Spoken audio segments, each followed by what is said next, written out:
Hey, welcome Hey. everybody. Thanks for joining us for another live stream of SketchUp on the Experience. We've got a lineup for you tonight. We've got Roberto Duque all the way from Canada. He's with us here tonight. And along with him, we have returning featured artists Mr. Fish and Todd Rayner. So don't go away. We'll be right back after this.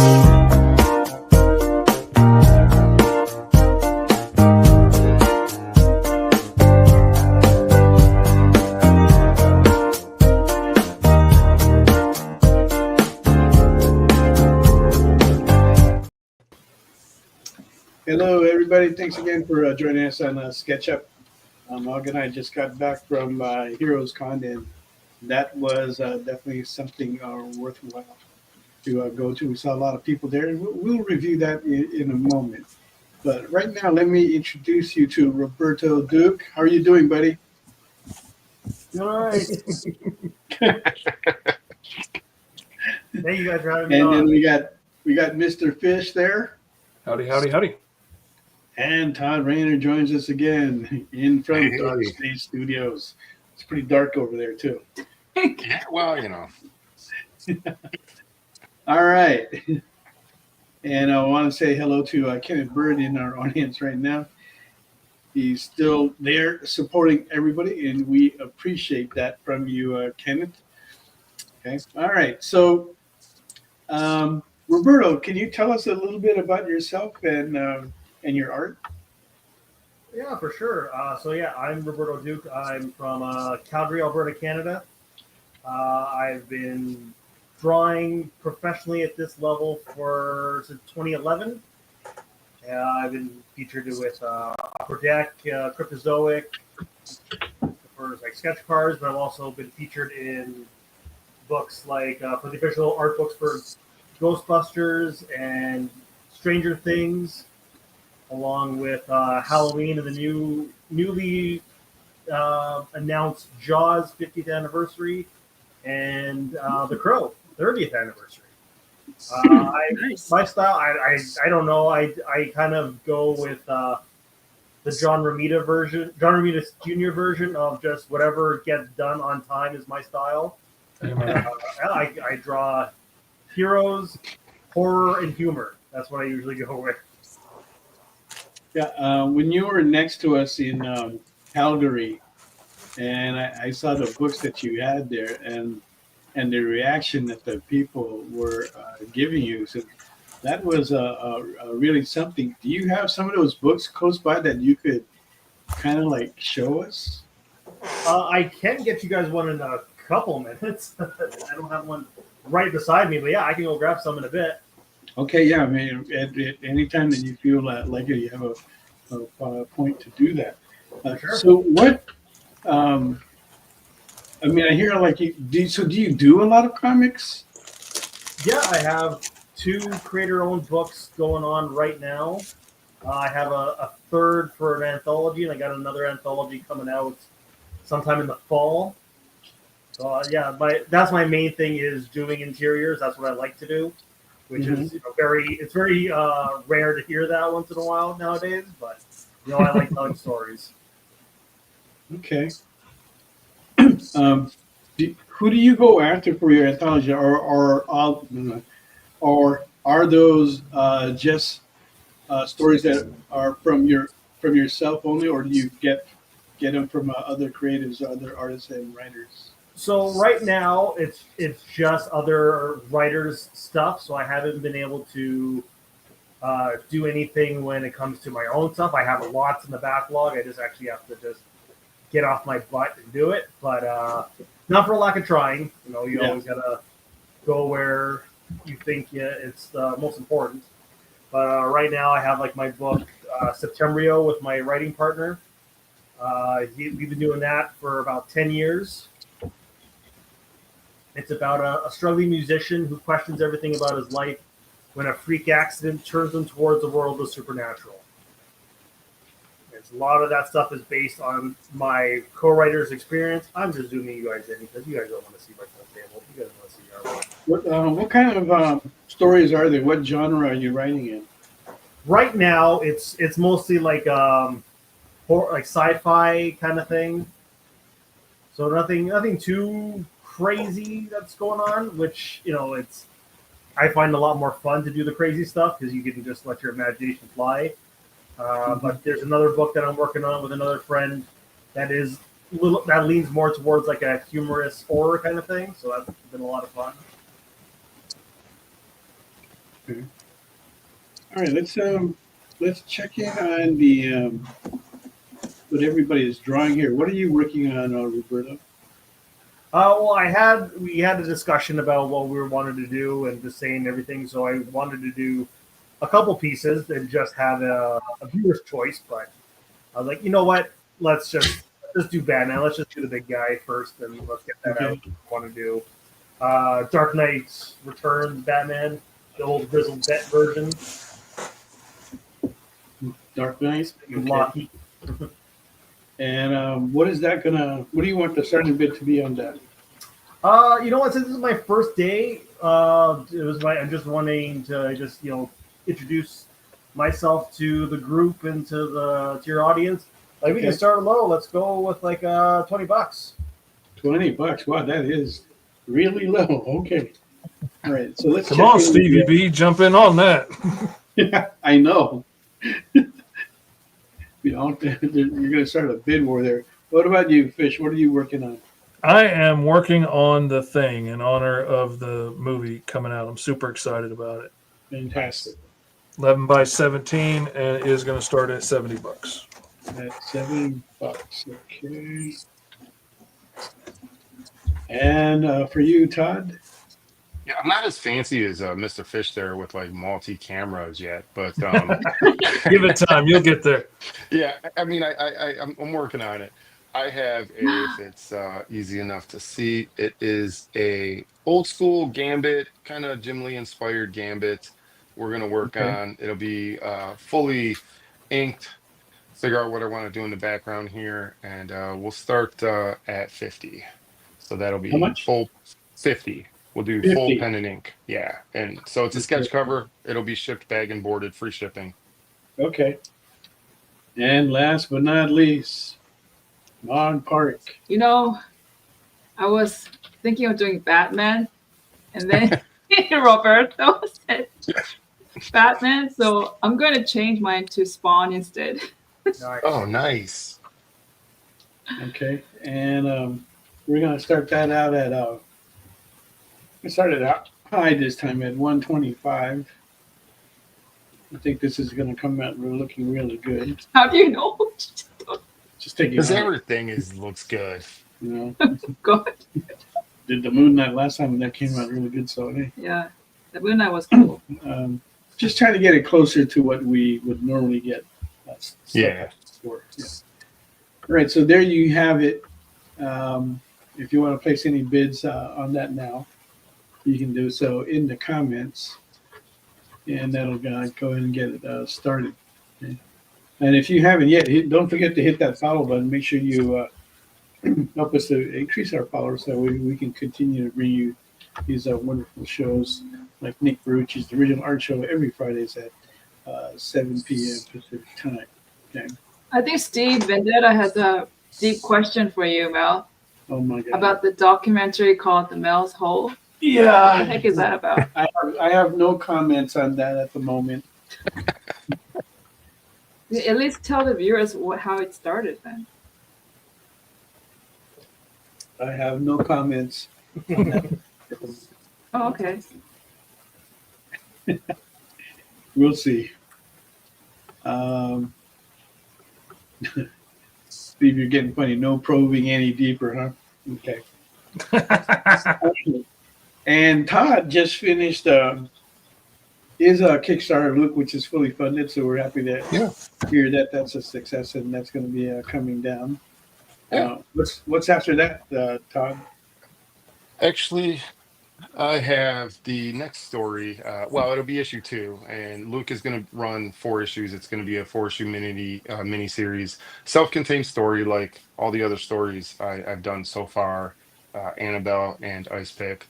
And yeah, so I have issue 2. Probably going to launch that around September, October. Seeing as it's Okay. a Fairly soon. supernatural horror story, I feel like Halloween is a good time to really push that. Um, Yeah. but yeah, really happy that it got funded and just kind of moving forward with the stories. Okay, cool. And Mr. Fish, do you have anything going on? Yeah, I am in the midst of getting everything finished up on my Alice Lost in Wonderland campaign. I just got the books in the other day. They came out absolutely beautiful and Gorgeous. just absolutely Wow. gorgeous. And super happy with the way it came out. And I used a local printer in Little Rock this time, and like I finished them on Sunday, and I had the stacks of books done, ready to pick up on Friday. It Wow. was that was a really nice turnaround. And there's no shipping because all I had to do was buy lunch for my kid and drive to Little Rock and make him schlep the books into the back of the van, and I was good to go. I love it. Kids are 4? Yeah, exactly. That's why I had so many. And like literally just being able to like text the guy who is in my time zone and you know working on my same schedule and ask questions and you know like what color profile CMYK do I need to output it at? It just made it easy.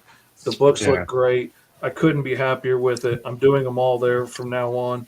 And so I'm just usually I have to wait on the books to ship stuff out, but now I have to wait on like the 3D prints and like the t-shirts to get in and stuff so I can press them and get all that stuff done. But Nice. I'm just waiting on some of the swag now. There's late pledges are still open. Go MrFish.com. Go check it out. Fantastic. Do you press all your own stuff, Fish? Yes, I do. Oh, And wow. the thing I really like about it is like the press is not only the DTF prints not only work really well on shirts, but you can also stick them to literally anything. Yeah. So like I'm putting them on the outside of my box this time because I have to go with a bigger box for the guys that order like the whole library and stuff. So I went with a bigger cool box, and now I can put that Alice logo image on it and it won't come off. It's on there like a charm. I love it. I'm going to do hats on the next campaign. I'm just trying to decide what I'm going to stick across the front of the hat I just got to use as a sample. Yeah, I thought about doing that for campaigns. I did do like, all the books type of deal on the last Kickstarter. So that seems to be like a good idea. But just getting into the whole like pressing your own stuff, like I have a merch shop and it's all print on demand, but this is a whole different level, right? Yeah, that's the thing. The print on demand stuff can be hit or miss. And sometimes you get really nice stuff. Sometimes you get like really weirdly cut shirts that don't fit, or the print washes out the first time you wash it. And I'm tired of that. I'm tired of people spending a lot of money on shirts on my campaigns that they can't wear because I hate that. So I want to get stuff that I want to wear so I can buy nice thick shirts. I can put these prints on. I wear my own swag all day, every day, and they hold up great. And I've been super happy with it. I wish I'd gotten a better press that was a little bit bigger and had opened a little further. But to start out, it works great. Couldn't be happy. Nice. That's cool. Where do you go for your printing, Roberto? When it comes to like just locally, or do you go outside? Yeah, so far it's just been locally, just because getting anything printed and then shipped to Canada is a nightmare. Oh man! So I kind of have to be on the whims of just a good printer here in town. I've been lucky so far, so I can't really complain. But I'm kind of in the same boat with all you guys. Want to have some merch and want to have some stuff, because I've had print on demand stuff that doesn't come out as right as I like it to be. So it's kind of like that idea, just okay, what can I do myself that I can quality control it on my own and make it actually look really, really nice. That's a struggle with quality control, I Do you think do a lot of specialty covers as well, or do you keep it pretty simple in your Kickstarters? Is this a question for me? Yeah. I've only done one Kickstarter, Okay. And it was very, very basic. So we didn't have any specialty covers, but I know in the future when I want to get to my next one, then yeah, I definitely want to do variant covers. And yeah, well, that would just be a thing. I just have to see if there's a couple of really good printers here in Alberta. I might actually take a look and see when I'm ready and able to do it, and see what kind of quality I can get from there. But for right now, it's basically just on paper like this and pen and ink right now.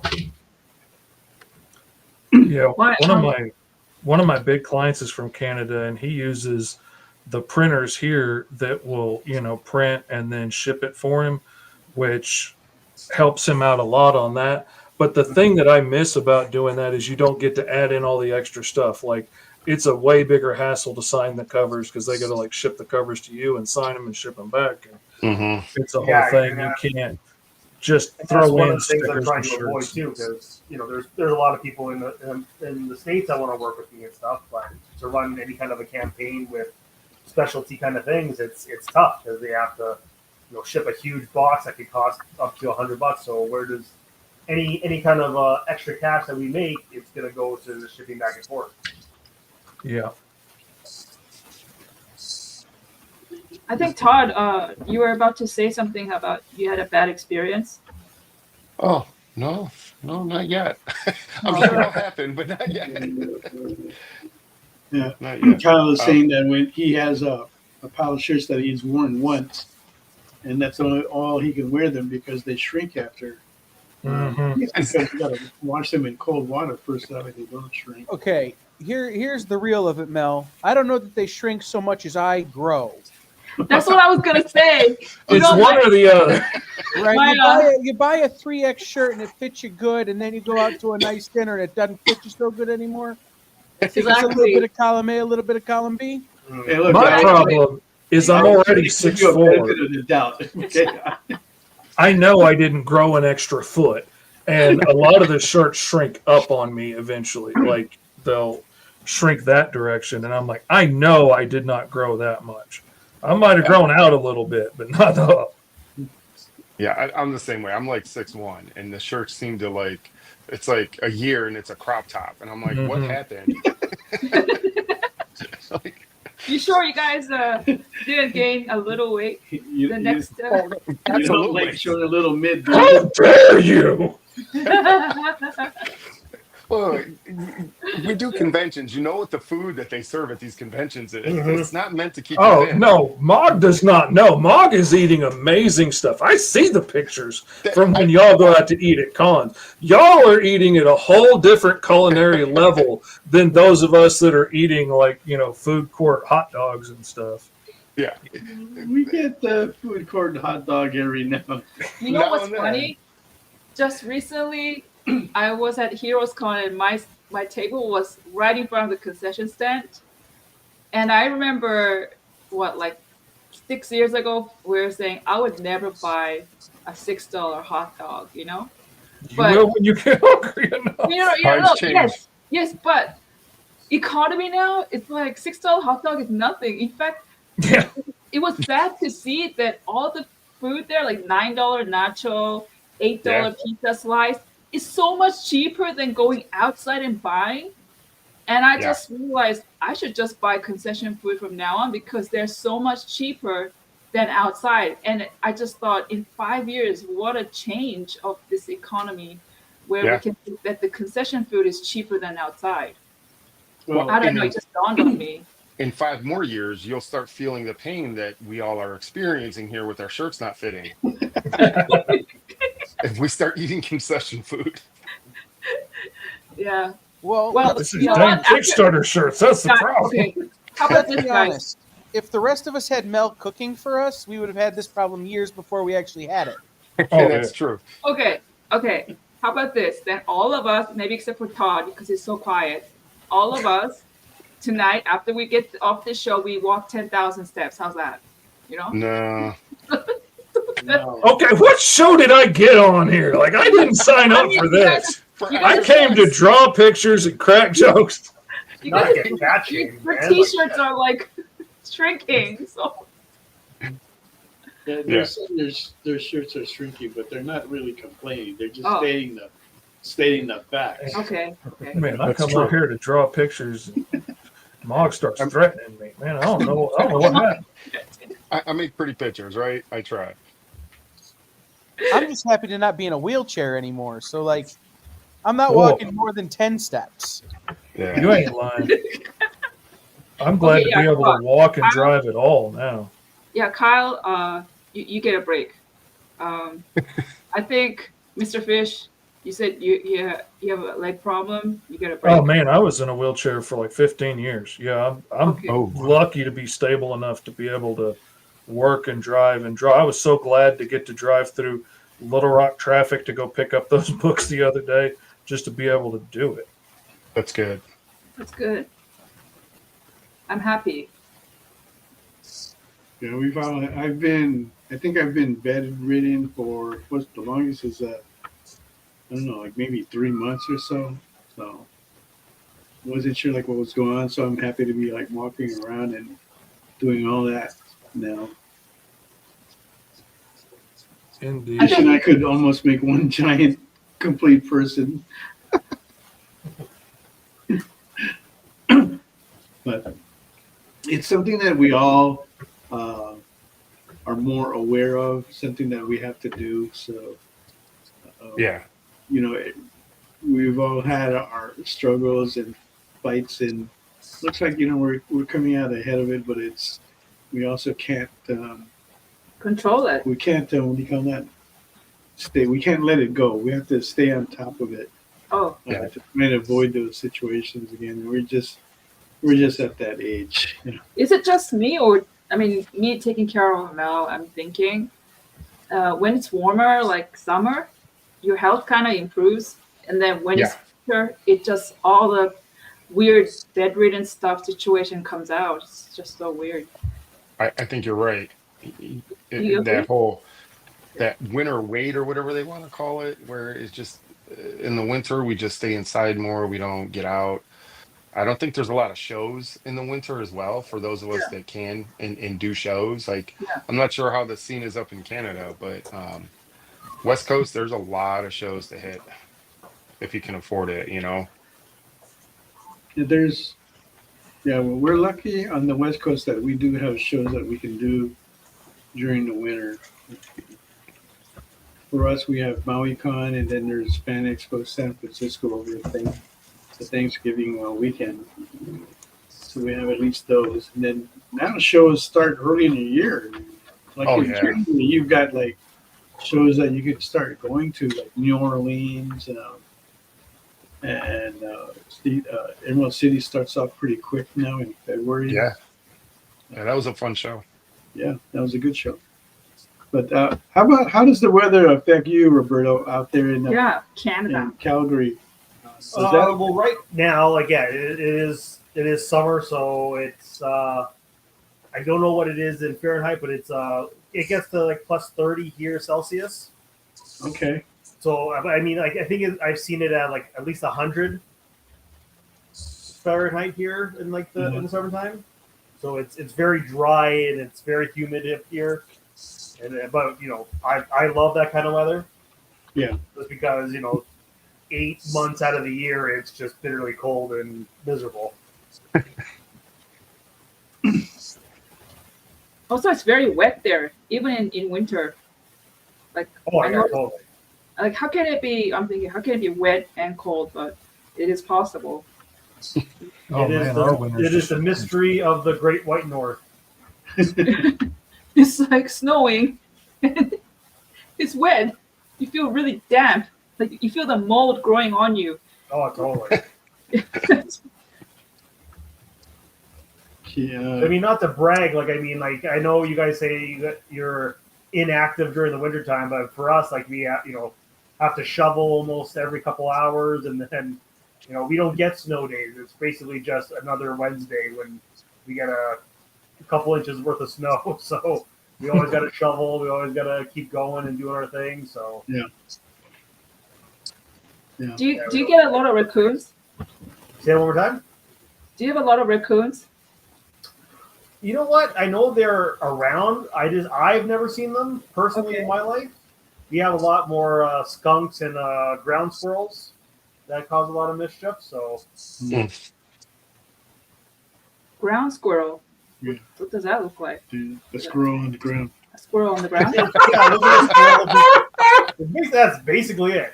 It's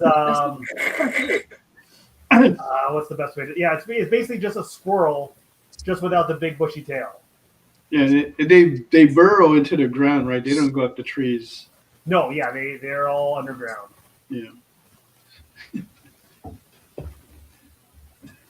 All right. Well, okay. Let's go around the room and take a look at what we have here on the auction board. Starting with Mog. It's working on Spawn. And looking for a starting bid of 125 on that. That's on a 9x12 black sheet of paper. And she might splash a little color here and there. We don't know. We'll see how that comes out. Mog, what do you call a cow with no legs? I like that one. No idea. Legs. Ground beef. Steak? A Steak? cow would know. No, actually, cow is like, they don't butcher cow, right? It's ground beef, Mog. They don't butcher cows, right? Yeah, they do. Okay. Why wouldn't Cattle? Ground beef?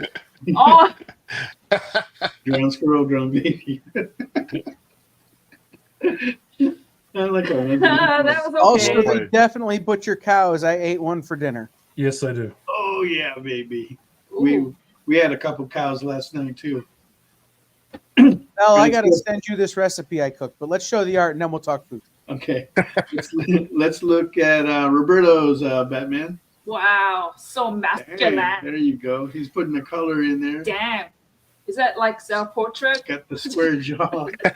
Yeah, to get that out, they get that angle for my chest piece was a lot of fun. That's why your skirt's getting shrinking down because your chest is getting larger, right? Yeah, it's too tight. Yeah. I'm at a D cup. Okay, and now Roberto's asking for a really low beginning bid of $20. Somebody put that on the board. Make that bid. It ain't gonna last. Get it started. Okay, then let's go to Mr. Fish. There we go. He's drawing the thing. Oh my God, I'm so excited. The thing. Mr. Fish. He's got the thing. My blue lines don't show up real well, but You do non-human so well. thank you. That's Like on an 11 creatures by and 17, and you can see it is getting yanked. And we're looking for a bid of $70 on that to put that on. Oh, he's doing brushwork. Yeah, Extreme precision brushwork. professional. Look at that. That's how you separate the pros. By brush. All right, let's go to Todd. What the heck? We have Gambit. Got Gambit. It Jim became Lee's Gambit coming on so there. much work Okay. in less than a little time. Yep, that's looking very Come good. along. So Steve is asking Roberto, what do you do when someone pronounces your surname Duque? I usually tend to strangle them and jump on their chest and say, "Get it right." But I have to keep that Canadian stereotype of being polite, and I just try to correct them as best as I can. There you go. What is it? Oh, it's Duke? Yep. That's how you do it. Yes, It's Duke. Duke. Yeah. Yeah. Yeah. When they said the other one, they're just mainly just like Trying to make around. fun of it, Yeah. right? But then it could be somebody really sincere, like Duke. No, I don't listen to those haters. What? It could be. All right. So there you have it. We are looking for opening Yes. bids and all that. We're going to take a little short break, Okay. so don't go away. We'll be right back after this short commercial break.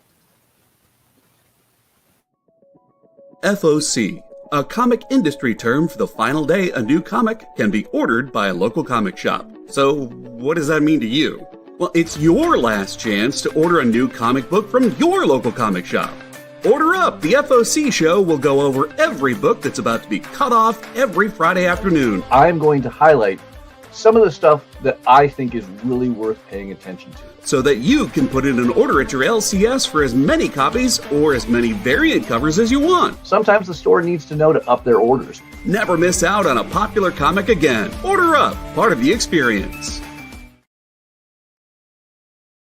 According to a statistic that I just made up, people spend 4 hours a day changing the television channel. People who watch The Experience don't do that. Save yourself a ton of time by tuning into The Experience and enjoying our new original programming 7 days a week. And then tell your friends. Think about the money they could save on batteries in the remote alone just by tuning into The Experience. Find out more by scanning the QR code below.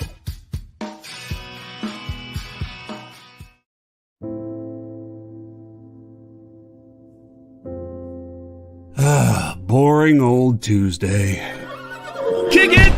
Hey, let's get to it. Henri Copen scours collections and comic shops to bring you the biggest deals on beautiful comics. I'm very eager to sell these books. Plus, he smashes those other boring sale shows. Henri's got fire, excitement, personality, key books, FOMO books. 60 FOMO books for you. A cute dog. Weird accents. 69, bro! A wheel of skid bark? They do wheel spins at the end of every show. You'll laugh, you'll cry, you'll score huge bargains. That is Haktua magic right there, all right? Kicking it with Henri. Tuesday nights, part of The Experience.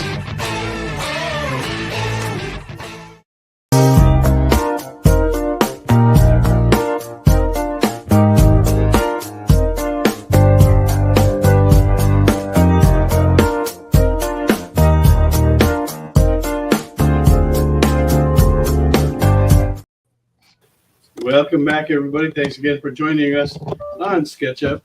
Be sure to hit that follow button so that way you can continue to get these wonderful shows that we bring you out throughout the week, like the original art show with Nick Barucci every Fridays at 7 p.m. Eastern Standard Time.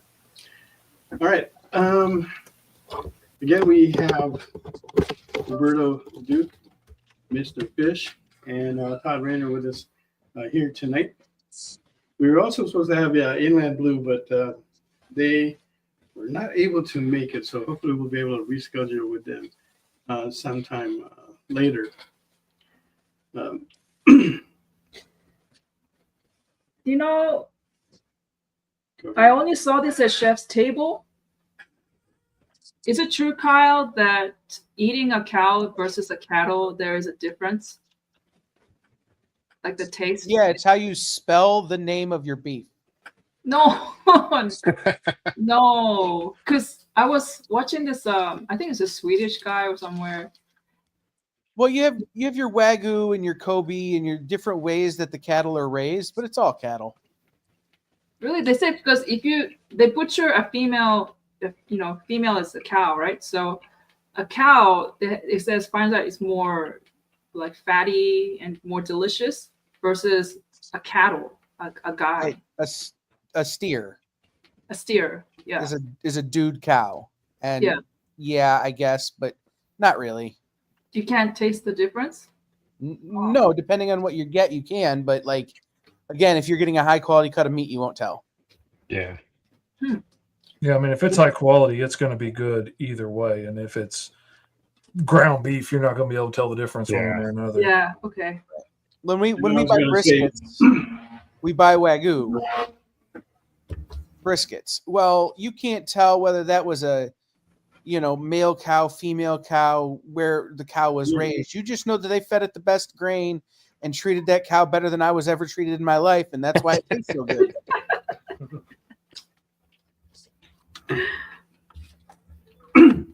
Thanks for that, little Lieutenant.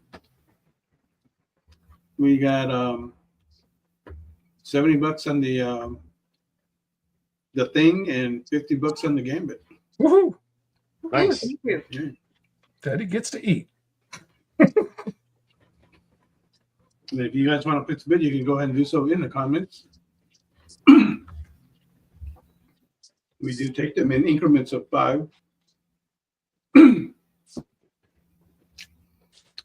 All right, what do you guys have coming up on the horizon, Mr. Fish?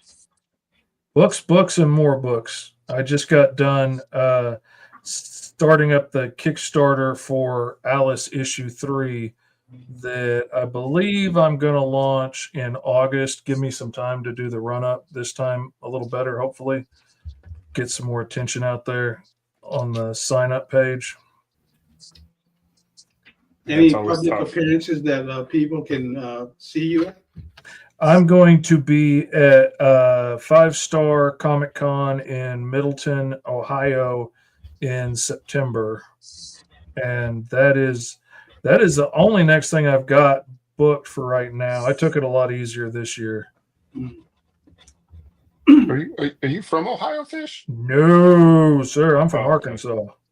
Oh, okay. I was gonna say I'm originally Todd, from did you Cleveland. go to the Washington SummerCon? Unfortunately, no. That was a very interesting convention.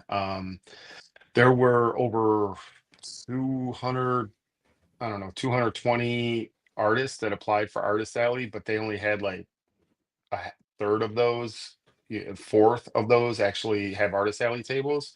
Uh-huh. What I heard is that they just kept expanding the celebrity section, so they shrank Artist Alley. Oh, wow. So yeah, I mean, they used to have a lot more artists in Artist Alley, but not this year. So we'll see about next year. People have been recommending that show for us to do. Yeah, I agree. I did it not obviously not this year, last year, the prior 3 years from then I did it, and every year was better than the last. And I don't know if they're going to continue this direction of having like hundreds of celebrities, or shrinking the Artist Alley section, or kind of leaning towards having artists get like exhibitor booths, because obviously like that's way more expensive to have an exhibitor booth than an Artist Alley table. Hopefully they don't do that. Hopefully this was like a kind of a learning year for them, or maybe not. Maybe that's the direction they want to go, but we'll see. But it is a fantastic show if you can get in. It is absolutely worth it. Yeah, that's the rising costs of the Artist Alley table. Yeah, it has been up for discussion at many times now. Yeah, because we've seen it going up as high as like $600. yeah. And Emerald City, I heard it was like $800 or $1,000 depending on the size. Like, who can Oh, afford really? that? Yeah, yeah, for Artist Alley. yeah. For an exhibitor booth. Oh yeah, for an exhibitor.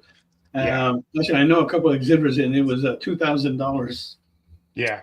For their, and that's being hard pressed. But not. A lot of it is coming from the venue itself, where they're just trying to make more money off the vendors, off the promoters. So it makes it kind of tough to have that balancing, and that could be one reason why they're trying to push artists to go to exhibitor tables, because more that money. way they can try and help cover their costs as well. Yeah. Like I get it's a business. I have a degree in business and design, so I mean I do understand some of that, but there comes a point of diminishing returns where a lot of, especially Seattle, and speaking even like in California, Oregon, there's a lot of local creators, and even across other states like New York, I'm sure. I know a lot of like creators artists are East Coast or Southern, they live in Southern states. I feel it's more of a draw to have those local creators I'm a little biased, but to have those local creators at a show versus a celebrity, because I think it kind of keeps the economy going in that area, when a fan can experience or even learn about someone creating art, a book, a story, something that's local. I think there's a draw to local artists. I agree. Yeah, it's just kind of a shame where the name is Comic Con, but comic artists is only like 1/4 now, and 3/4. Yeah. So half of it is celebrity, and then the other quarter is vendors. Yeah. And then that 1/4 remaining is artists. That's kind of a joke. It's just changing the name. That's why I think Fan Expo is more honest about it, because they literally says it's Fan Expo, it's not a Comic Con. Right, so. right. And there is a show in Tacoma, Washington, that I do every year. I mean, I know the guy, really nice. He owns a comic shop actually in one of the suburbs of Seattle. He does a 1 day show. It is strictly comic centric, right? It's vendors, but it's like comic book vendors. It's not necessarily like a gigantic thing of pops or, and no offense to pops. Like, I mean, they're popular. People love that kind of stuff. But Yeah. this show is, I do really well at that show, and it's a 1 day show, so it's shifting. The whole industry has definitely shifted the last 20 years, and we have to try to adapt as artists and creators. But what's happening is that they're basically pricing you out. Yeah. So then that leaves the question: where can you go, or what can you do as an artist to promote yourself in the public eye? Yeah. And it's not just at the shows, but online as well. How do you keep up an online presence so that way people are aware of you and what you do? It's tough. I know when you do Kickstarters and things of that nature, you can hopefully collect email addresses, or you try to collect like some sort of mailing list. But if you're not like publishing a book, right? So you don't have this crowdfunding platform to gather your supporters or your fans. There is like the Patreon side of things, or even, like YouTube, right? You can gain a following on YouTube and have that social platform. But it's interesting because I feel like every time we as creators, or in general, people that try to monetize off social media, we figure it out. We're like, okay, we figured out how to like make social media work for us. Social media changes what they're Yep. doing. Yep. So they kind of reset it, and then we have to refigure it out, and it's just this back and forth. So yeah. Yeah, that's basically, they're in a way trying to monetize it for themselves. Yeah. Mhm. And that's what makes it tougher for us. The game is constantly changing Right. in social media. So there's this movement, like you kind of mentioned, it's like collecting emails and working it from raw that way. It's Hmm. more work, but you have more control, and Yeah. you don't have to deal with the kind of games that social media can do. Have you noticed for yourselves, because all of us are going to cons and we're doing social media at the same time, regardless of how much you pump out social media, the revenue and the fans you collect, is it more from social media are you gaining, or still is it just the grassroots always at the con showing your face? When I'm working social media, it does well for me, but honestly, like I kind of just dropped off the map of social media late last year. I was just so worn out after Hmm. a Kickstarter. I took a break, and I honestly just really didn't go back. I forget that I'm not on there because I still talk to my friends like in Messenger and stuff, Hmm. but I really have not been on other than like a couple of TikTok videos and some posts about like the recent Kickstarter. But even then, you're just doing ads trying to sell your book, and that doesn't get the engagement that like making actual legit posts does. Agreed. Agreed. That's a great question. I think for me, I get more engagement, I get more support, and I gain new fans by doing shows. Yeah, it's kind of a weird balance of how much money are you willing to spend to do a show Mhm. versus what's the result of that show. Am I going to gain, say, a super fan that's going to back my stories and art no matter what I do, or they're going to hire me for commissions or buy original art versus Join your spending that. Patreon or Yeah, Yeah. exactly. Right. Like Yeah. those kinds of things versus social media where you're socially friends, Yeah, and to me, like social media, like it's an inspiration for me. I try my best to curate my, all the social media sites I'm on, to have friends and artists or musicians that inspire me to create or to be creative. So I use it a little bit differently than most people. I still use it to promote, don't get me wrong, but like it's not that I'm out there like trying to connect with people for whatever reason. It's basically for like inspiration. Mhm. Yeah, I try and curate my feed for the same reason. So it's not just feeding me junk, it's feeding me Yeah. stuff that's going to inspire me to do cool stuff. Yeah. And then I send a friend some funny memes, and then my feed becomes all people getting hit in the crotch. Oh, then I mean, that works too. Then are you both like addicted to short videos like TikToks and stuff like that?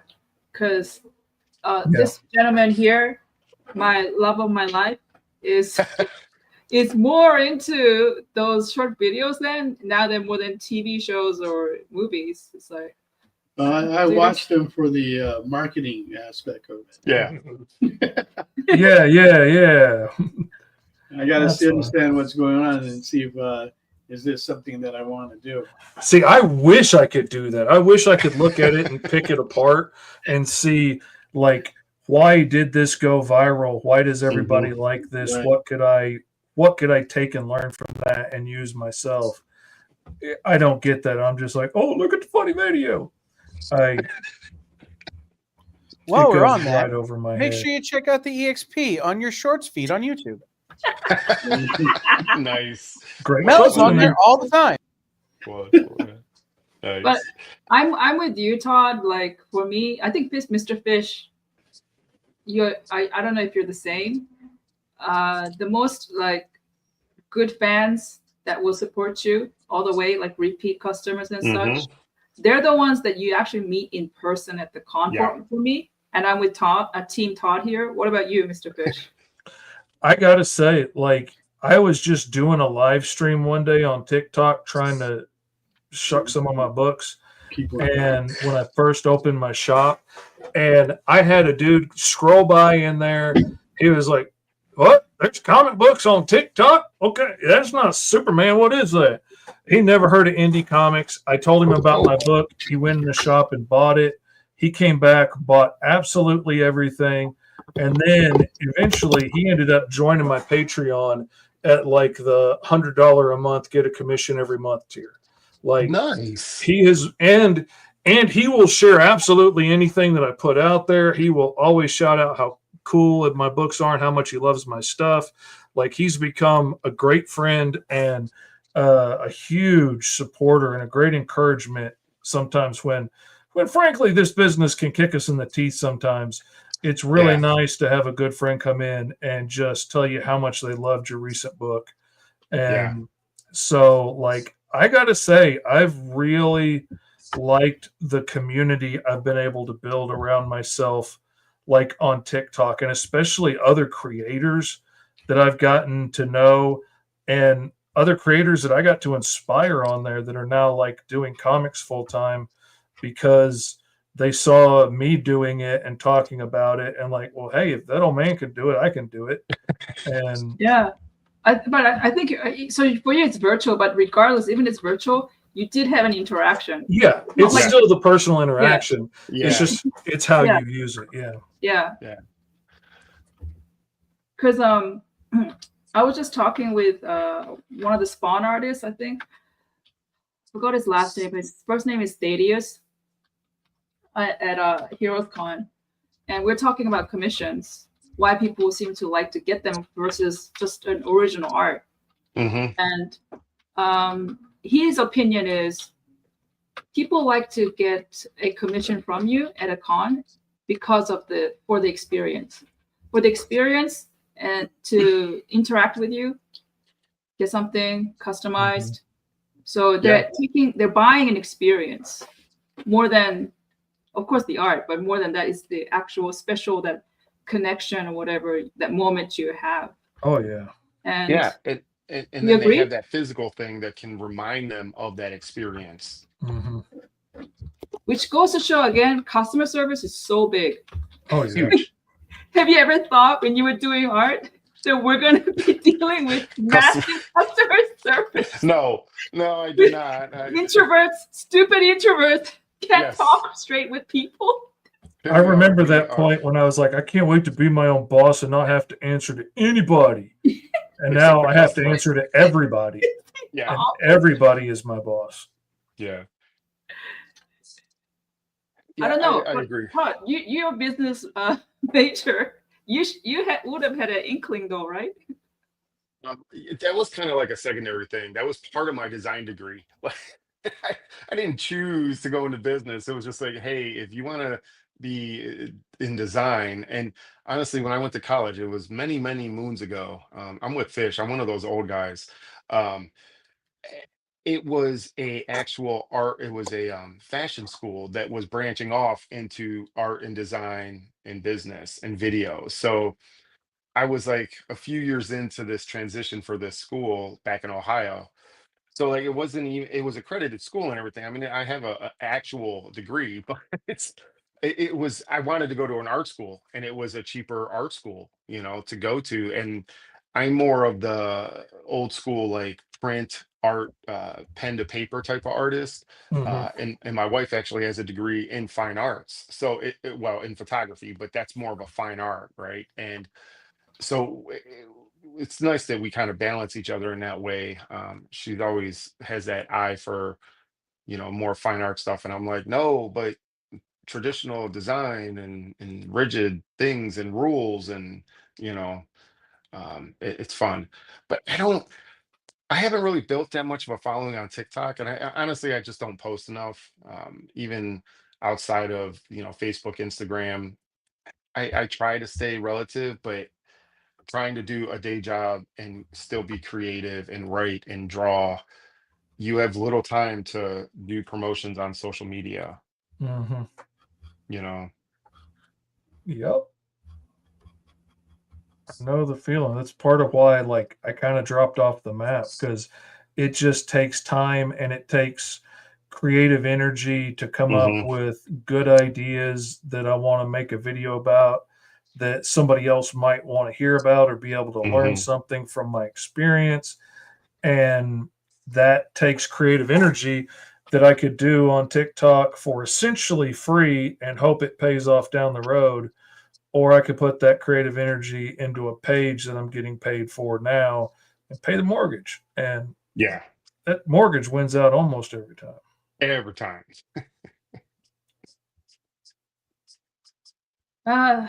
Yeah. That's what most of my YouTube channel is for the studio here is just more educational stuff. It's a lot of like breaking down processes, how I tackle laying out a page if I'm doing sequential artwork or a pinup, how am I approaching this? I talk about like what I do for when I ink something, what I'm thinking about. And I know there's a lot of content out there, but for fans that have met me or kind of had interactions with me or supported my artwork, I think it's important like to give those fans kind of that insight when I'm coloring a page, like what am I thinking about, and those types of things. And there's some traction there, but I'm still pretty happy with my day job and being able to do this as more of a hobby. Yeah. Well, you could say it's like your second job. I don't It is. if you're already creating something and working this hard, you can't just say it's a hobby, man. It's Well, basically yeah. that's what my tax advisor said. I did my taxes this year for the business. She's like, "So do you want to make money doing this or not?" And I'm like, "Well, yeah." She's like, "Well, then act like it. Like Yeah. take it serious." I'm Don't like, say it's a hobby. I mean, because when I look at you, it doesn't look like it's a hobby. "Well, It thanks, looks like but this is serious. Your whole action, your product is serious. It's not like, oh, I just did it for fun. I, I tell a lot of people. I probably said this before, even on your show. Like I'm a fan first. Like I love other people's artwork, and that's what inspires me to be creative on top of like my initial creativity. But I'm kind of a selfish artist. Like I created my books and stories out of sheer selfishness. It was for me to say that, hey, you're a 40-something-year-old man, and this is finally you get to make this comic book that of a character you created when you were 16 or 17, and it was purely in Isn't that awesome? selfishness. That Yeah. is so awesome. Yeah, but that's why I did it. You know what I mean? So I could say, hey, I did this regardless if people liked it or not. I'm thankful that people like it and they still support me. So, but I did the thing. I didn't just talk about it. Yeah, I agree. I think you know what, Todd? I think people, in my opinion, this is just my opinion, okay, in my experience. Oh, $30 on Batman. So when people say, "Oh, I do art for the community," or "I do art for blah blah blah," in my opinion, you're just fronting. The real truth is you're doing it for yourself first. You're doing it for yourself. I'm doing it for all the people out there. No. You're doing it for yourself, and there's nothing wrong with it. What's wrong? It's from pure joy. It's like an expression. Yeah. Why can't? It doesn't make any sense. It's like, when you hear something funny, you're laughing, right? You're laughing. It's not you're laughing for somebody else. You're laughing because you're just feeling it. And artists like that, artists, I think, is like a feel. It's beyond selfish or I'm doing it for you. I think that's all like padding around at the end. It's just how you feel. I don't know. Yeah, I agree. Like, I'm drawing Gambit tonight because I love Gambit. There was a Princess Mononoke piece, a pinup that I'm working on. It's inked. I got to get it colored, but I love Princess Mononoke. Like, I wanted to draw my version of Princess Mononoke and all the characters in that film, so I did it for myself. I'm gonna make a print of it. I'm gonna sell it. I'm sure people will like it. So. But that was solely for me because I wanted to draw those characters. Heck, why not, man? Yeah. I wanted to draw rocks. I wanted to spend all the time putting all the ridiculous detail into these rocks because it was fun. Great. Yeah, it's like fun. It's like dog. When you see a dog running around in the park out of pure joy, he's not doing it for you. It's just pure joy. It's a pure form of something, and nobody looks down on a dog saying, "Oh, you're being selfish." You can't say that to a dog. Like an animal. He's only bringing that stick back to get a treat. That's all he wants is a biscuit. So it's okay for a dog to run around the park, but when I run around the park, looking for sticks and treats, that's not. I lick one lady in the face, and all of a sudden, I'm not allowed to park anymore. I'm on a list. It's not fair. Because you know why? We share a space. That space is not yours. Sorry, Roberto. Yeah. Sorry, fish. Yeah.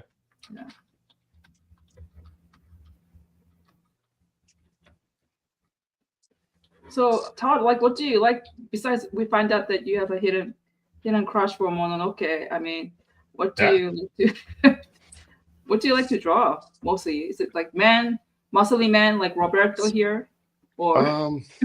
That is a muscly Batman. Looks great. Yeah, looks good.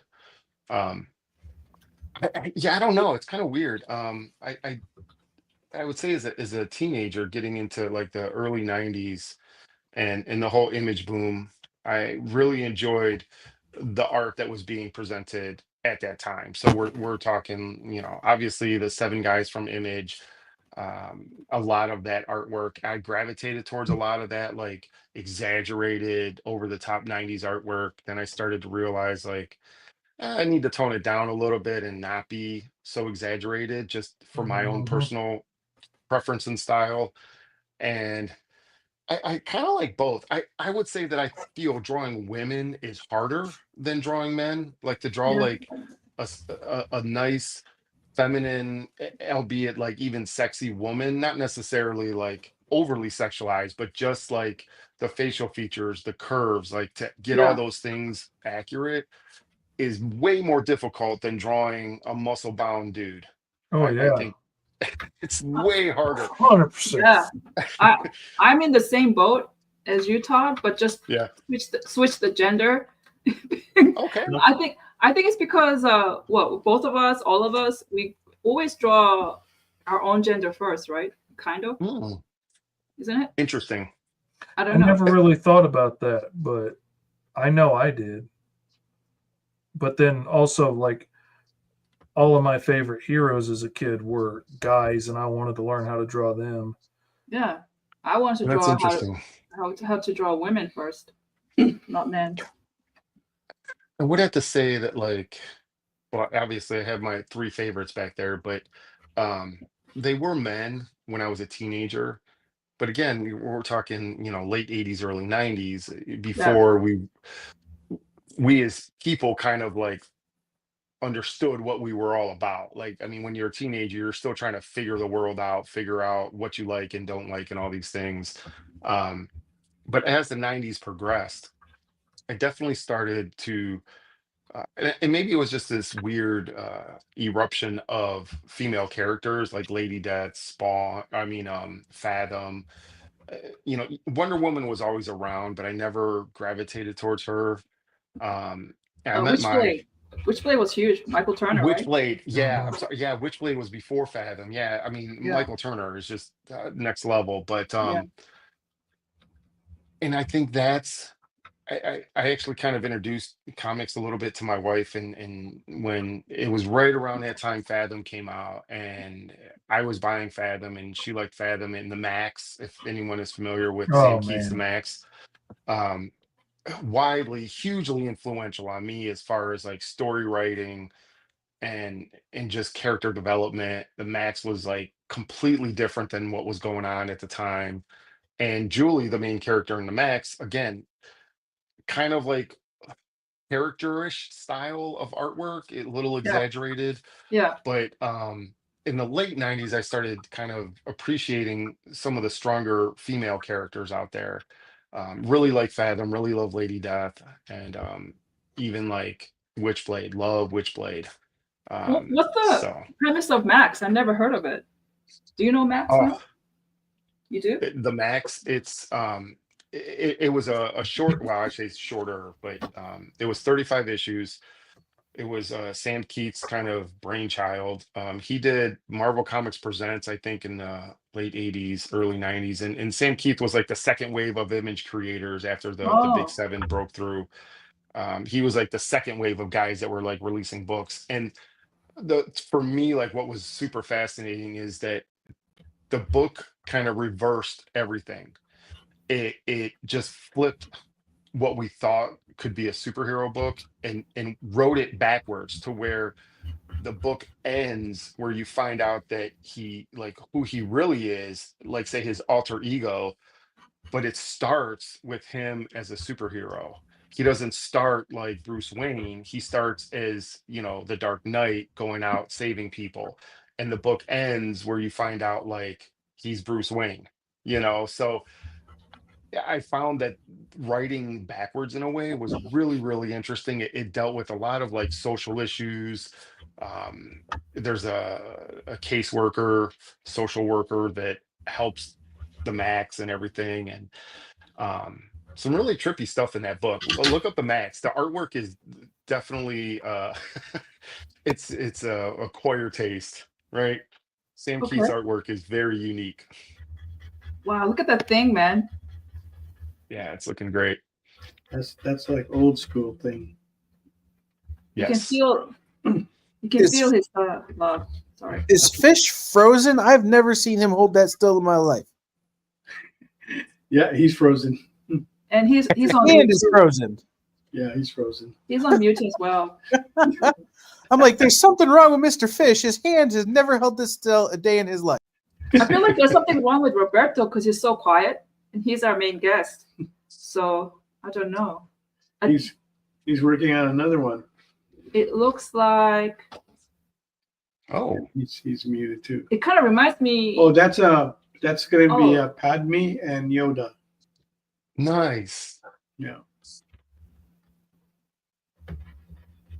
So if you want to bid on that one too, looking for an opening bid on that for 50. Interesting. And there's Mog's Spawn looking for an opening bid of 125.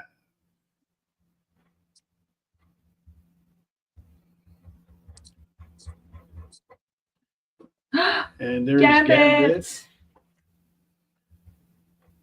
Currently has a bid of 50 on it. Looking for the next bid of 55 on that. 55 We're getting there. at home. What do you Mark, how do you draw on black paper? Who's asking that? Todd? Todd. Yeah. This black paper is so black that you could just use a graphite pencil and it'll still show. It's like a silvery outline. Yeah. And then I'm just using, this is actually by Faber-Castell. Faber-Castell pastel pencil. I tried chalk. It's not good. Ooh, yeah. The best one is pastel. It's like soft enough to actually go through it. So I have a few black sketch covers that I've tried a couple different times to start something on them, and unless I'm using white, like the pencil just gets lost and I can't see what I'm laying out. So yeah, that's interesting. I agree. My pencils is just merely guidelines, and I'm just carving out the lights. That's pretty much it. Yeah. If I think linear, it doesn't work. I have to think like in light hitting a mass or something. Yeah, it's like backwards, right? Yeah, that's why my brain has to kind of like switch a bit. But if you paint a lot, which I paint, it does help that process of switching the brain. Mm-hmm. I've always noticed when I switch mediums, my brain has to switch, like the way it looks at stuff and the way it sees things. Like when I was painting murals a lot, and I'd look at the landscape drive, and I'd be like, "Oh, I know what brush I would use for those trees." And now, like that, I'm working digitally most of the time. I'm thinking, "Oh, I know what digital brush I built that I would use for those trees." Yeah. I think the one that is the least kind of helpful, because I still do use digital, is if I switch to digital to traditional, it's not as beneficial. It's not like I learn a lot. But I don't know. It could be different from other people as well. So. Yeah, the thing I was always taught was like when you're working traditional, you always work light to dark, and when you're working digital, you can go dark to light, light to dark. You can go any way you want, right? Yeah. So like my mind always kind of wants to work light to dark, so that's why working on black paper seems counter my brain. It doesn't always like compute. Yeah. I get you. This is actually quite a challenge for me because I don't usually do dark to light either. Even when I paint, I always put like kind of light. I go light to dark. So. Yeah, exactly. Short circuits, right? My wife bought a Max figure that had the little ises. They were like black or white, depending on what reality Max was in. And they were super cool. So yeah, that's a cool throwback. I just love how, like, I see another side of you that I didn't see before. Like, you're very passionate about Max. I love it. I love that book. I don't know. I mean, it's just there's something Spawn and the Max were some of the image books that just really resonated with me for different levels, different reasons. But in Pit, that was the other one. I think those are my probably 3 favorites from Image. For the record, when I used to do paint resin kits, build them and I went from dark to light. Yeah, I found it much easier. I think it depends on your personality. After I hear it talk a lot of artists, it depends on your personality or how you perceive things. Actually, I take it back. It's not personality. It's how you perceive things. So, yeah, because some people are not very sensitive to color and light, and some people are very sensitive to color and light. So, it all depends. Interesting. So I'm actually curious because since you thought you work light to dark, Have you ever thought of doing like watercolor instead of just markers? No, I am Oh. terrible at watercolors. See, I always I thought don't that know. I thought the light is always on top of the dark. So that's the reason why I went that process, dark to light. Interesting. For me, like when you're dealing with like paints, um, if you add like too much black into white to make gray, it takes like a ton more white to pull that Yeah. black out. Yeah, You it know? does. It's like it's dirty white. It's dirty. Yeah, It's really yeah, dirty. Yeah. Hey, you yeah. already talk like a watercolorist. What the heck? Yeah, you know, so aside from going to college for art, I actually went to the high school I went to. I chose it specifically because it was a vocational high school that actually offered a art class, like a very in-depth art. I mean, we were in each art class was like an hour and a half long each day, and so for me, like getting that in high school, learning to sculpt, learning to paint, learning to draw. I mean, I actually drew on like a very old Macintosh computer with a mouse. I still have some of those drawings. Like I did a Ghost Rider on an old Macintosh computer with a mouse, just the line art. But Wow. yeah, and we tried watercolors, and I just was like, I am terrible. I am not gonna ever do these again. So let me ask you a question. Are you the type of person that, like, especially when it comes to creative things, if you're not really good at it the first time, you don't want to do it again? Because that's 100% me. Like, I tried painting and I wasn't as good at it as I naturally was at drawing, which I didn't account for the fact that at that time I'd been drawing for like 15 years. Right. And I was like, nah, painting stinks. I'm not going to do it again. And it was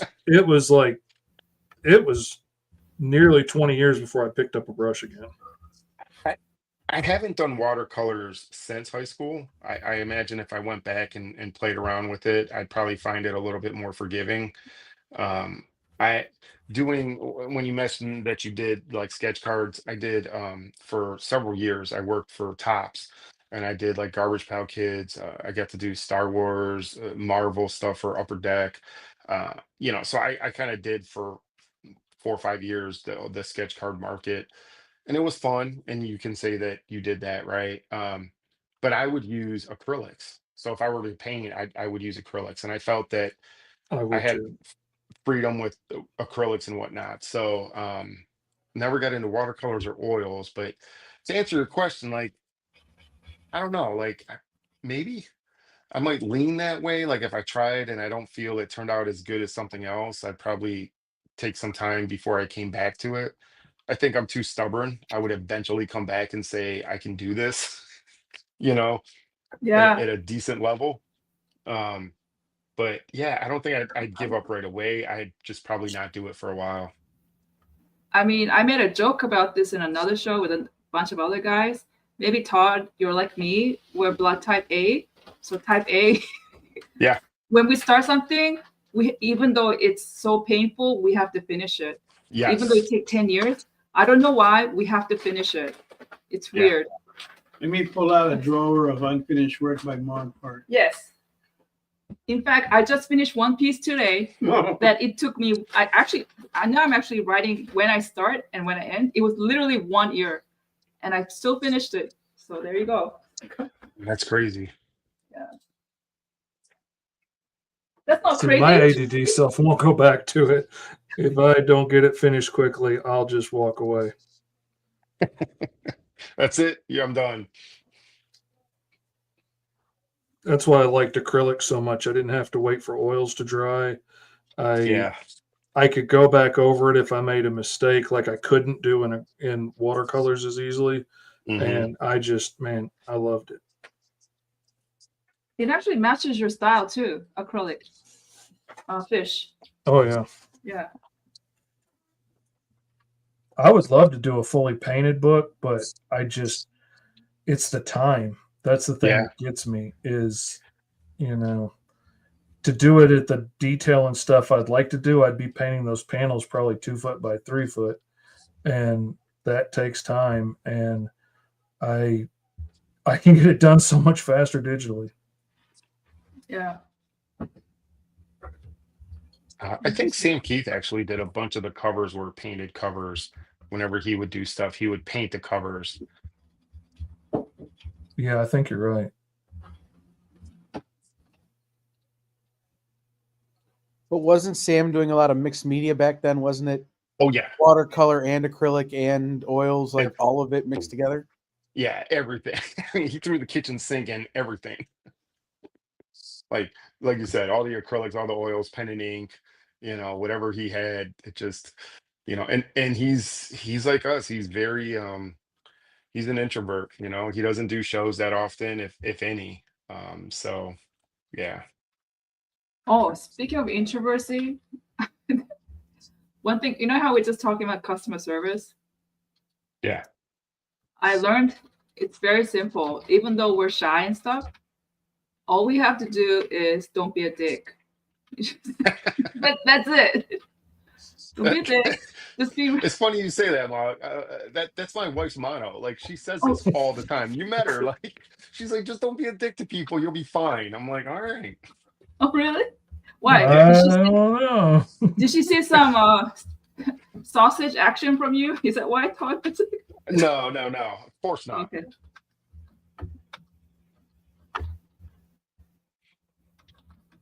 Yeah, Your wife seems really cool. I remember thanks. we were both kind of like, we were literally across each other. Yeah. And your wife and you had almost similar energy. You both have a very contained, quiet energy. I think you're a bit more outgoing, maybe. Yeah. Very observant. Yeah. But she's like, but I could see she's like your cornerstone. She's like the Mhm. anchor, so Yeah. you can like perform. I don't know. She does. She's a sweetheart. She does a lot of shows with me, and she enjoys it. I mean, and to be fair, like, doing shows it can be stressful depending on is. how you handle the show itself. I mean, if you're having a bad show, you can just wear it on your sleeve and not have a good time. And I think we try to have a good time regardless of what the show is doing. We get to Yeah. meet people, we get to see art that we would have never seen. We get to spend probably more money than we make, unfortunately. So, and Yeah. I get to see friends that, like, people I don't see but a couple times Oh, a year. man. So Yeah. yeah. That's why I'm so jealous about Heroes Con. Like, almost everybody I know was at that con. And I'm like, man, all these guys got to hang out, and I'm sitting here. But I had an anniversary party to go to. So, yeah. But that's important. Yeah, the cons that we go to now, when we do cons, we don't really spend a lot of money, okay? Because we're trying to save it and whatnot, right? Mm-hmm. But Heroes Con, and you're seeing the guys that are legends that you like there, Mm-hmm. it's kind of hard to hold back. You're dropping hundreds. Yes. You're like, I don't care. Please. I might never see you again. Please. I was trying to figure out how we were going to take everything home. We sold a lot of stuff, but how are we going to take everything back? Take my money, please.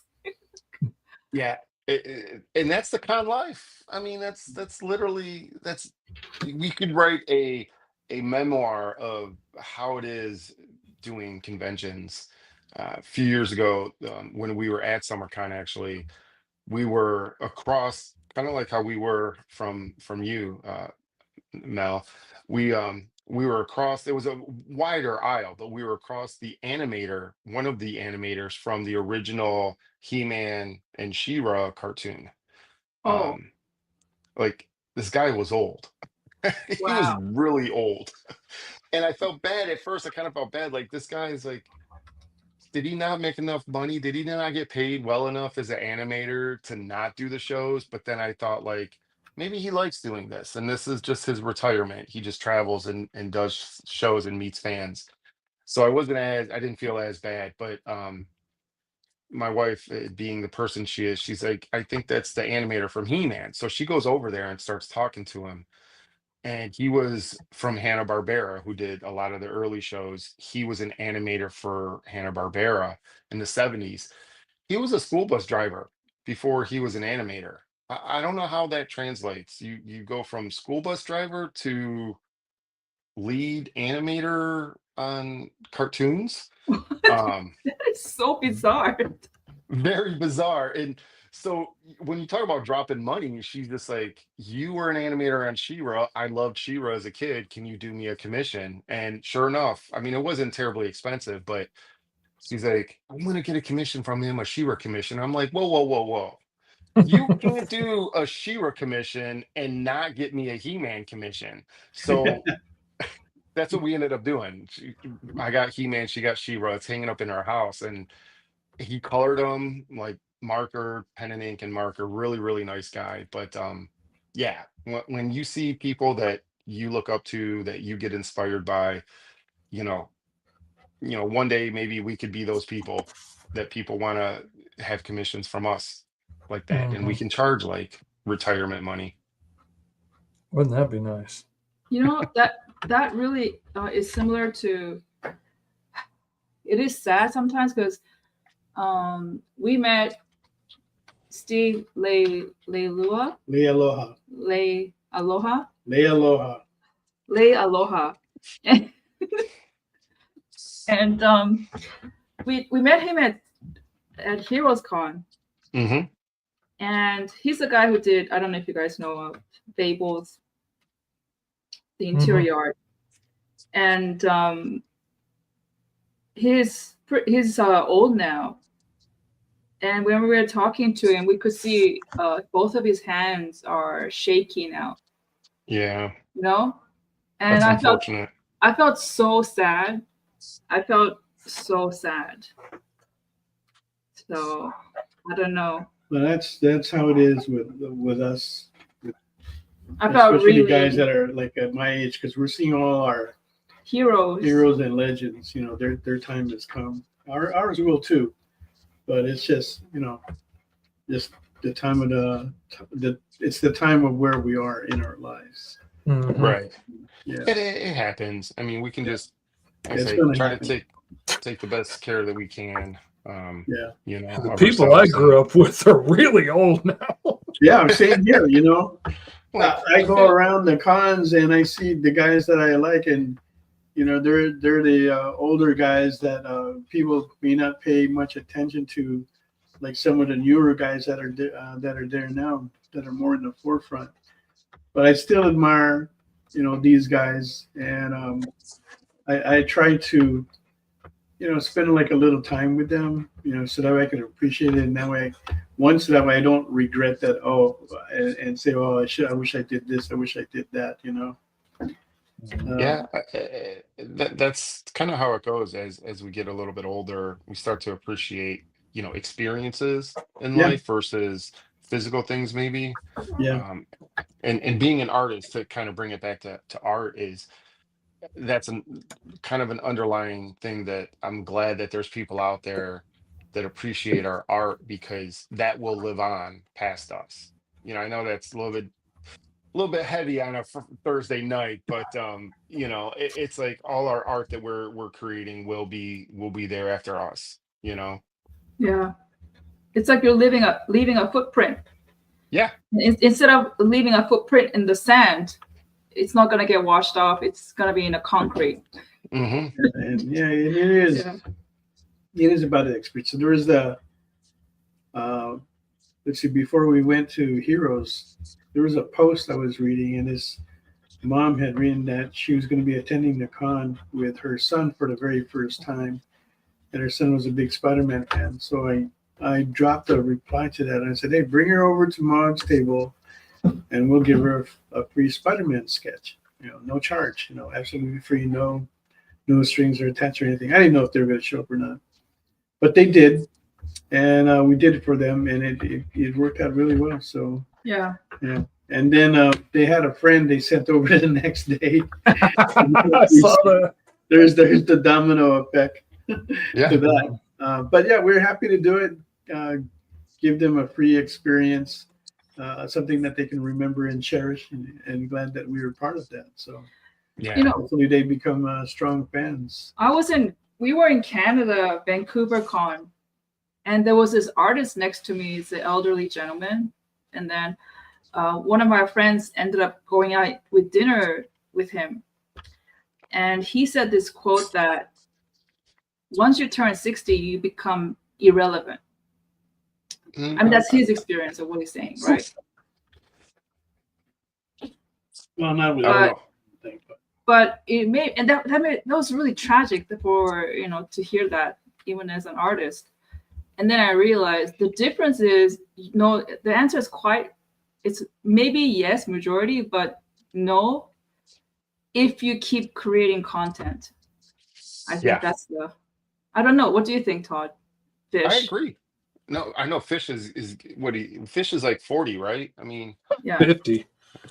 Yeah. No way. I just had my 50th birthday. Oh my God, are you Peter All Pan? this time I thought you were 35. Are you Peter Pan? Neverland, is that it? Why do you think I'm doing the Alice Lost in Wonderland book? It keeps me young, like all the fantasy worlds. Welcome to the club, Fish. I turned 50 last November. Wow. 50? Yeah. You guys are making me feel old. This year? Old last year, in November last year. You guys are making me feel really old. Oh, you're like 35. Yeah. Well, I wish. Fish and Todd, you guys look like in the 30s, so you're okay. Yeah. No, we're fine. But I hope it doesn't happen that way. That and that's kind of a honestly, like when you look at, like, if you put legacy, or if you think about how long can I do this and do it at a pace, or continue to create good content. And I think that's what it boils down to. If you're creating something that you like first, because I agree, Mog, that like we do it first, right? We care about what we do first. As long as we're not putting out like bad content, and we continue to care about what we put out, I think it'll show in the artwork, it'll show in the stories. But then how long can we do this? I would like to think that after 60, I'm still gonna to do this. I think I have obviously stories to tell, as long as, I mean, we all know, like, it can take a couple years to tell a story sometimes, or years in the making, I should say. But yeah, I'd like to say well within my 60s. Yeah. Because I was actually looking at the two examples that was not irrelevant. They were still relevant, even though they were past 60. Well, one was Charles Vess and one was Bo Hampton. These two people I met at the Heroes Con, and I realized what they were doing. Charles Vess, I mean, granted, he's not making his own story, but he's contacting books that he likes to read and stories. And then he'll contact the publisher, and then he'll illustrate for them. So he's constantly making content now, in relevance to the popular, say, book world. Whereas Bo Hampton, he's creating his own story called The Three Devils, and it's actually quite good. It's really good, actually. It's a supernatural Western. Yeah, Western. Oh, nice. And it's gypsies involved and stuff, but the main character is this girl, and the dynamic between this relationship with this werewolf kind of guy is really interesting. I mean, there's no sexual stuff, but just the totally, like the Western movie, there's no word, but just eyes, and you can tell, like he's using that feeling is all carried on through the whole story. Is that good? So he's doing his own story, and he's up to book number 6 in hardcover, and seven now. Yeah, 7. Wow. Yeah, Okay. and I'm like, wow. So this is the thing. This is what gets you excited. This is what you do. But what's also interesting is both of them are in a way doing their own content, not doing, I'm Marvel, don't hire me anymore, and I don't do, they're like, whatever. I'm just doing this. For those of you who don't know who Bo is, let me just say that he apprenticed under Eisner and Oh, learned wow. a great deal Yeah, Eisner. from Eisner, right? So Yeah. if you want to learn something, Go you should Hampton. pick up his books, Three Devils. It's really good. Three Devils. I recommend it. And also you support him. Like Yeah. he's such a nice guy to talk to. He's so excited. He's like a kid trapped in an old man's body. He's still like, oh yeah, let me tell you. Okay, it's like this. You know, he's just so excited. I hope Yeah. that I can still be that way when I'm in my 60s, still be passionate about stories, about art, about being an inspiration or about being inspired. And you're totally right. Like as long as we continue to be inspired, I think that kind of fuels part of our creativity as creators, Yeah. So what you're doing your own story, right on, man. Yeah. Freaking awesome, Mr. Fish. Yep. You guys are my heroes. Yeah. Yeah. That's All all right, I let's ever go wanted around to the do room was do and, my own stuff. look at what we have so far, just to keep everybody updated and to see where Yeah. everything's at. Starting with Todd, you got Whoa. the gambit there that does have Whoa. it does have the opening bid of 50, so we are looking for the next one on that for 55. So sexy. You know, Gambit's always sexy. Right? Ah. For a guy. Really? The Okay. Raging Cajun. If you say so. All right. And then Mr. Fish has been working. Oh, well, let's go to Roberto. Roberto. Has $30 on Batman. So we're looking for the next bid on that. And he's working on Padme and Yoda. That's a Batman. No, would you say that's Batman that turned 50 years old? No, maybe 37. What? 37. That's like a very, very muscly 50-year-old Batman, mature man. That's why I wouldn't say 50. It's like,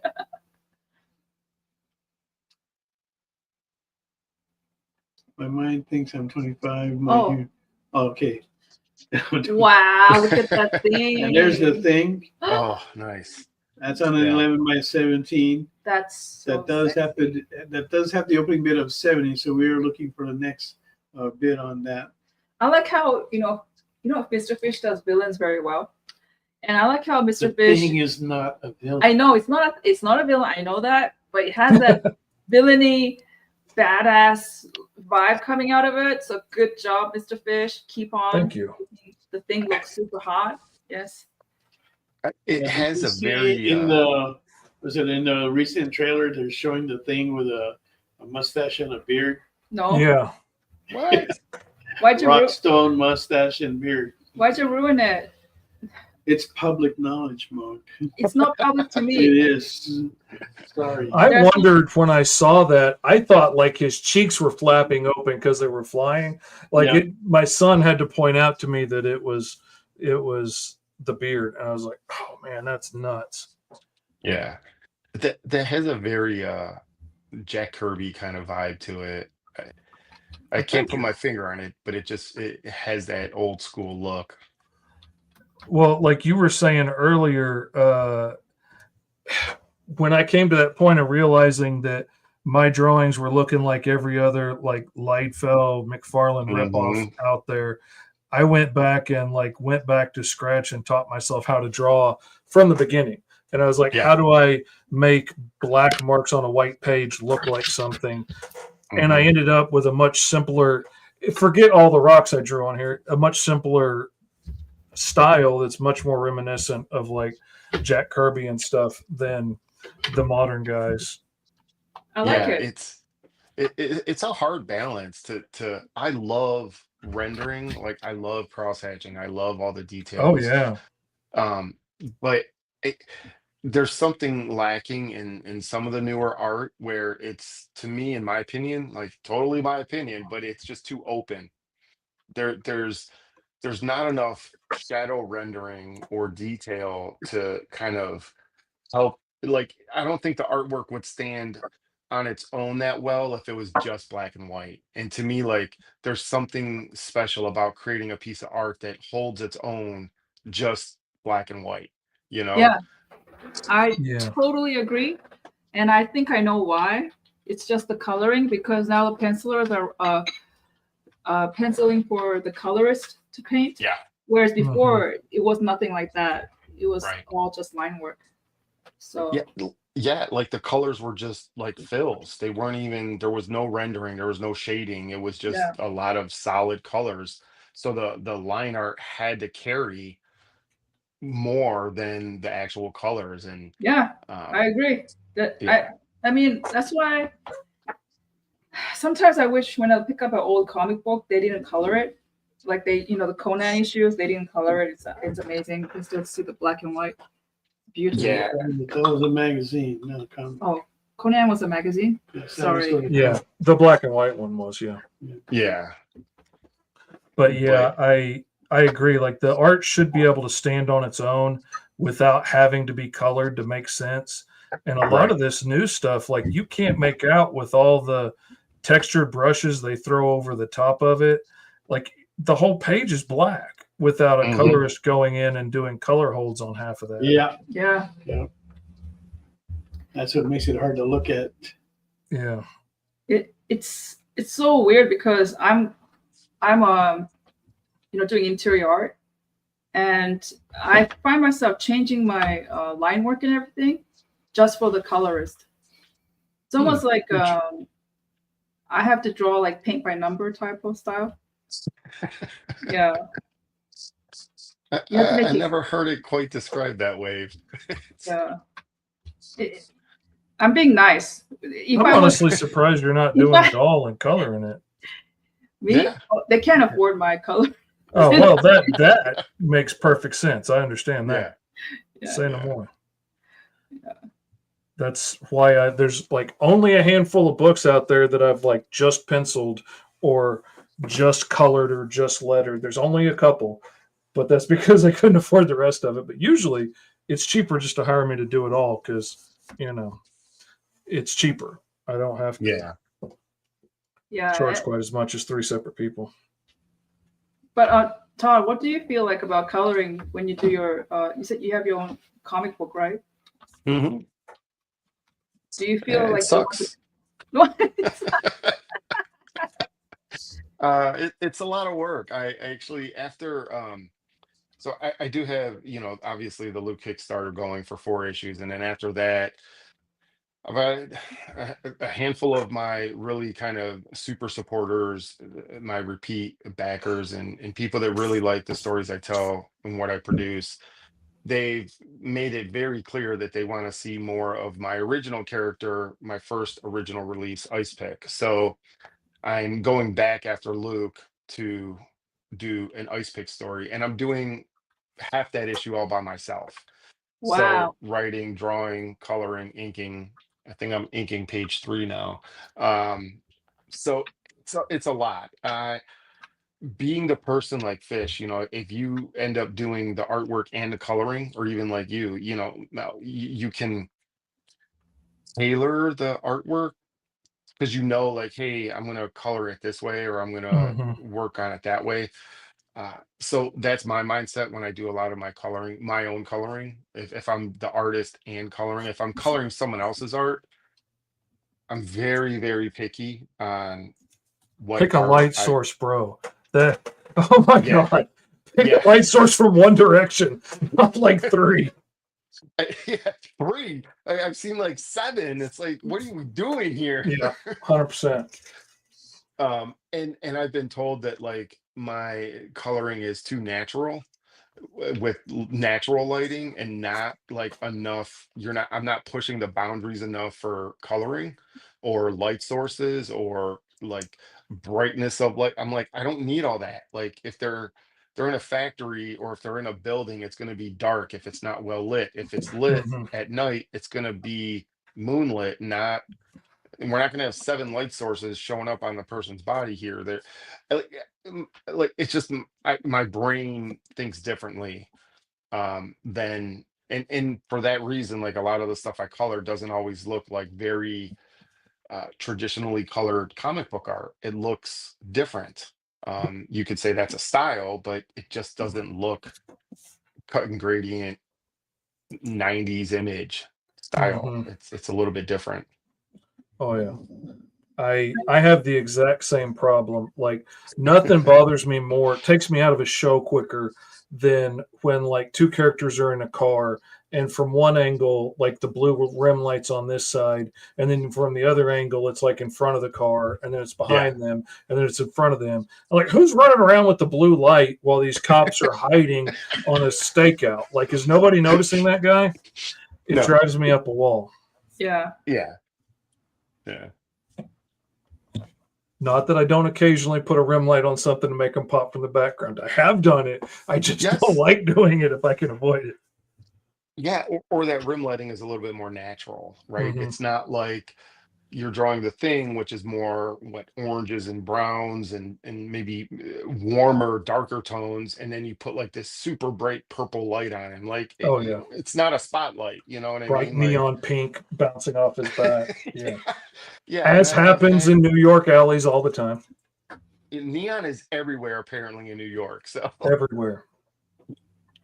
yeah. Um Yeah, I think it's a challenge to create something that's a little bit unique nowadays because so much has been done. But I try to stay true to like what I've been taught, what I know, and try to be fun. I like to create things that like have that cool factor, and I get criticized for it, which is fine. That's fine. Um, I draw things that I think are cool, that look cool. They don't necessarily are always anatomically correct, or the lighting isn't always 100% real life lighting, but it looks cool, you know? I agree. After a while, that's what comic art is anyway. It's a stylized like art. We're not doing photographic Right. realism. No. That's boring for us. So why not? Why not have fun and break the rules and just feel like if you want to put the color there, you can do it. Although it would bother both of you because the natural thing, but regardless, like why not make that leg longer? You know, why not exaggerate the eyeballs? Why not? hmm Yeah. Yeah. Agreed. See, it comes back to we have to do it for ourselves first. No, agreed. Yeah. Yeah.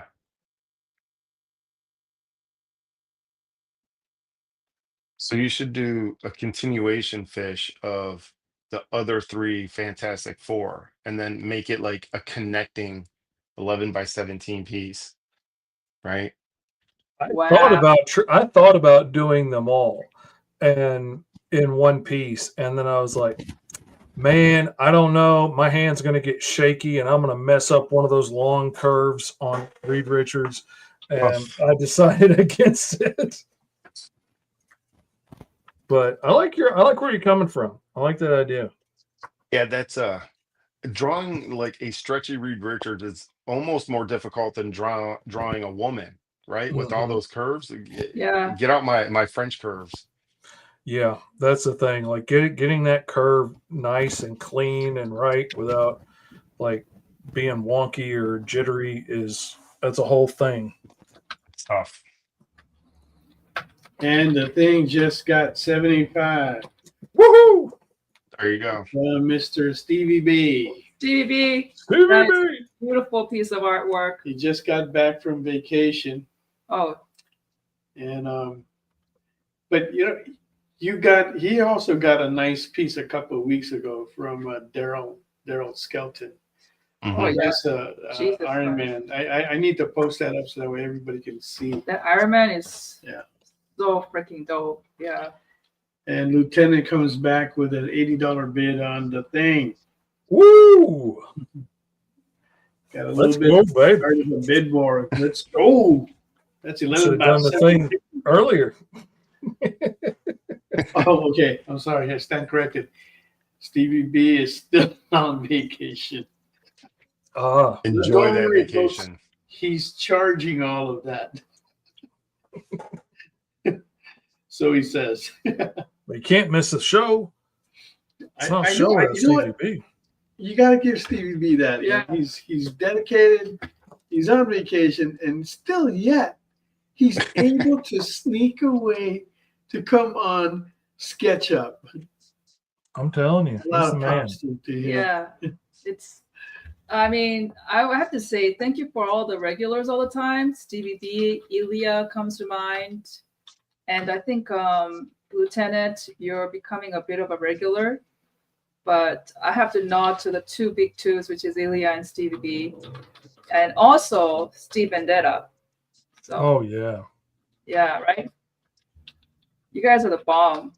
Thank you. you've got great fans on this show, like really great fans that I am grateful to have gotten to know some of them. That's my Yeah. favorite thing about this show. No, they've been very supportive. We don't have much, but we're slowly building it. Yeah. But these guys are so supportive. Yeah. They don't just watch, but they look for all the art that you guys produce and get what they can. And they're pretty good about it.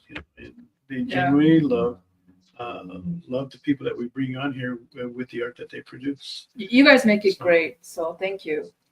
And also, let's not forget K-pop Junkie. She's also amazing. Yeah. Well, it's a unique platform, honestly. Like I said, there's a lot of content out there, but to have even a long form show where you get to interact with the artists, talk to them, kind of virtually meet them and get to know them. Like you said, it's an experience, right? This is literally an experience for fans.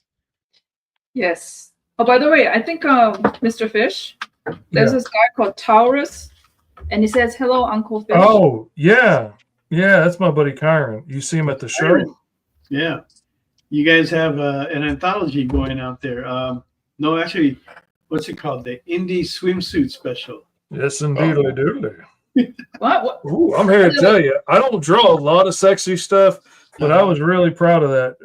The Alice in Lost in Wonderland pinup I did. Yeah. Nice. And we had the pleasure of meeting Kyron face to face this past weekend at Heroes 2. So yeah. Mm-hmm. Oh, speaking of, well, you know what's so random? So we broadcast this show, on YouTube platform and Facebook and Twitch, whatever, right? And then I'm at Heroes Con and I'm doing drink and draw, where you draw on like what do you call those things, Mel? Where you put the drink Napkin.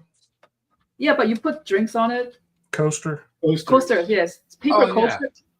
Yeah. They give out paper coasters and you draw on it and you submit it, and then they sell your art depending on whoever's gauging them, like $5 to $20, right? So I did 3 pieces. One was in the $5 bin, one was in the $10 bin, I think, and one was in the $20 bin. And one of them got bought, and this guy came up to me, the one who bought the one of the pieces. It was a magic, and he said that he watches the show, this experience, and I'm like, there's hundreds and thousands of people there. What is the chance of you meeting this one person?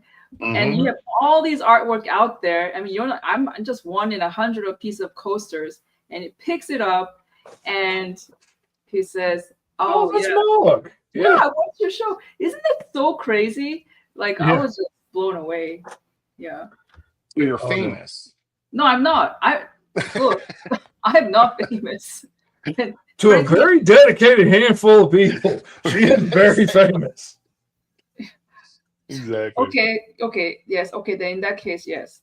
But so have you guys. You guys have the same fame then. You have a dedicated fan base. To a handful of people, and those 3 guys on my OnlyFans. Man, I am famous. I'm your fan. How dare you? You are one of my favorite people, legitimately. Like, when I got to meet her at a con, she automatically proved that she is one of the nicest, sweetest people in the world. Absolutely. And it I was will fun. Forever do anything for her. You know what? Thank you for thinking that. But with Todd, I was a bit, we didn't talk much, and that I felt bad about. It's okay. It was so busy at Emerald City. Okay. Like, not busy as in like a lot of people coming to my booth, but just the sheer amount of people at the show. Yeah. I just felt bad that you were but it was busy. Yeah. So I want to you know, let's Next year. Next year, let's hang out. Maybe Well, I don't know. with all the food that you guys, I mean, we have to go out to dinner eventually, right? I mean, Oh, you I like. know, when we're at Emerald Con, we stay at this place, and Mel cooks me dinner, homemade dinner, which is better than a restaurant. Sorry, Whoa. sorry. Wait a minute. I gotta turn you down. I don't have to tell my cook. wife that. What's a brother got to do to get an invite? That's the opposite. Todd, I don't have to cook. You don't have You have to cook, Mel. I don't eat that much. I'm a big dude, but I don't eat that much. I'm just saying. So I have to tell my wife that she has to cook at the hotel. Yes, tell her that. Take the camera with you while you tell her that. You want some TikTok ready video. You just walk up to her holding that camera and say, "Babe, Mog told me you got to cook when we're gone from now on." And then A million tell her, views. I want full course. I want sashimi for the beginning. Oh yeah, you gotta have a seafood series. You gotta have full dessert. You got the whole 9 yards. I'm with Mel. Like I would end up cooking for my wife. 100%. Oh really? If I she's didn't the have to foodie. work a con all day, I would be cooking. I love showing my love that way. Yeah. There's a convention I do in northern Michigan every year that next year we've decided that I'm catering the Friday night dinner. Just because it's like, everybody's like, Kyle, can you cook for us? Kyle, can you cook for us? So finally it's gotten to the point where like, look, okay, fine. We're just going to do it. Like, So stop where asking. and when is this convention? Yeah, give us the date. What is it? Memorial Day weekend, Traverse City, Michigan. You know, And what time will this food be served? Just private message Whatever you me. get done with the sides, Drop it Mel. in the You're private gonna have to chat. cook sides. We'll all be there. you know what would be sad is we all go there with expectation, and he gives us hot dog and buns. Yeah. See, that's the thing. My buddy's throwing the 5-Star Comic Con in Milton, Ohio, and he is always posting videos about grilling.